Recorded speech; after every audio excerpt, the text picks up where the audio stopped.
को सुरक्षित रखता जाऊं, क्योंकि आगे की आने वाले समय में मेरे माता पिता भी बूढ़े होंगे भाई।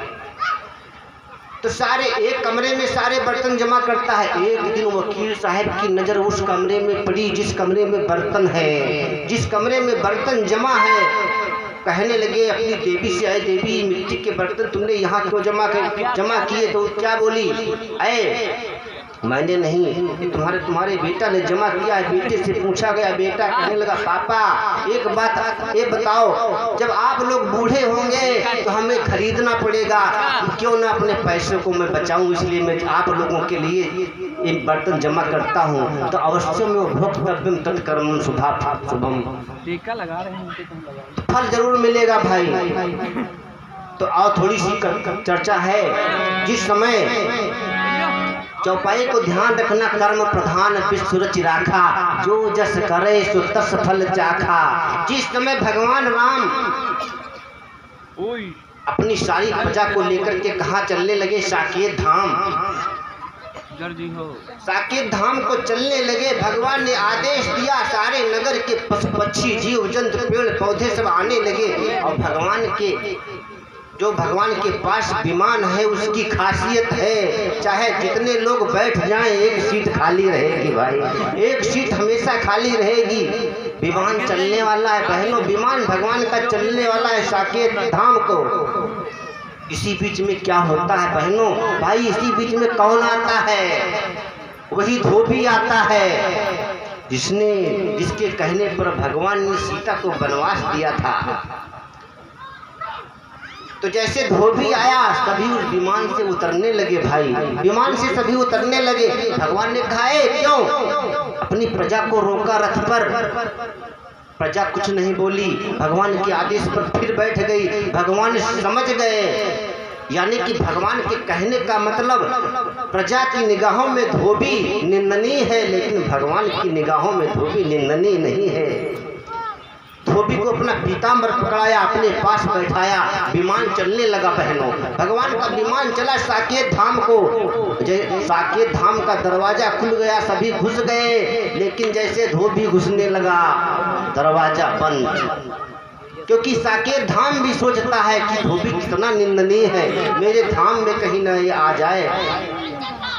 अब भगवान क्या करेगा? ब्रह्मा जी विचार करने लगे, कहूँ भगवान हमरे लोक हम न झोंक धोबे करे। तो ब्रह्मा जी ने अपना दरवाजा बंद कर लिया, और शंकर जी सोचे कहूँ हमरे शिवलोक हम न खोज दे। शिव जी ने बंद कर लिया। यमराज, यहाँ तक कि यमराज ने अपना दरवाजा बंद कर लिया कि कहूँ भगवान इस धोबी इतना निंदनीय है, जिसके कहने पर वनवास दिया है सीता को, कहीं हमारे लोक में न झोंक दे। तो भगवान ने विचार किया। आप लोगों ने सुना होगा उस धोबी के लिए भगवान ने क्या किया था। धोबी के लिए अलग लोक बनाया था। सिय निंदक अधोभे सारे,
सच्चिदानंद भगवान की। तो कहने का भाव, जब उस धोबी के लिए यमलोक के दरवाजे बंद, साकेत धाम के दरवाजे बंद, शिवलोक के दरवाजे बंद, ब्रह्मलोक के दरवाजे बंद, भगवान ने क्या किया?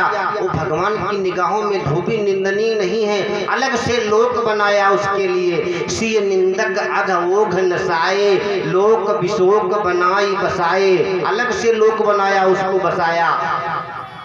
क्यों नहीं निंदनीय है धोबी भगवान की निगाहों में? सारी प्रजा के निगाहों में निंदनीय है, लेकिन भगवान राम की निगाहों में बहनों निंदनीय नहीं। क्यों? ध्यान से सुनना, विचित्र कथा की तरफ लिए चलते हैं भाई। धोबी कौन था? आखिर भगवान की निगाहों में बहनों धोबी क्यों नहीं निंदनीय है? धोबी कौन था? जिसने सीता मैया को वनवास दिलाया था, वो धोबी कौन था बहनों? तो आओ थोड़ी सी चर्चा, धोबी कौन था, क्यों नहीं निंदनीय है?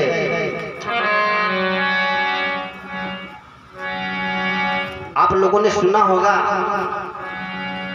बात क्या चल रही है? कर्म प्रधान विश्व रच राखा, जो जस करे सो तस फल चाखा। धोबी क्यों नहीं निंदनीय है भाई? एक समय की बात है बहनों, जिस समय मैया सीता की आयु 5 वर्ष की है भाई। जिस समय सीता 5 वर्ष की थी, उस समय छोटी छोटी बिटिया लोग खेल खेलती हैं बहनों। छोटी छोटी बिटिया लोगों एक साथ में मिलकर कहाँ गई? 150 बिटिया 5-5, 6-6 साल की कहाँ गई? जनक की पुष्पाटिका में बहे भाई। एक बार मिथिलेश कुमारी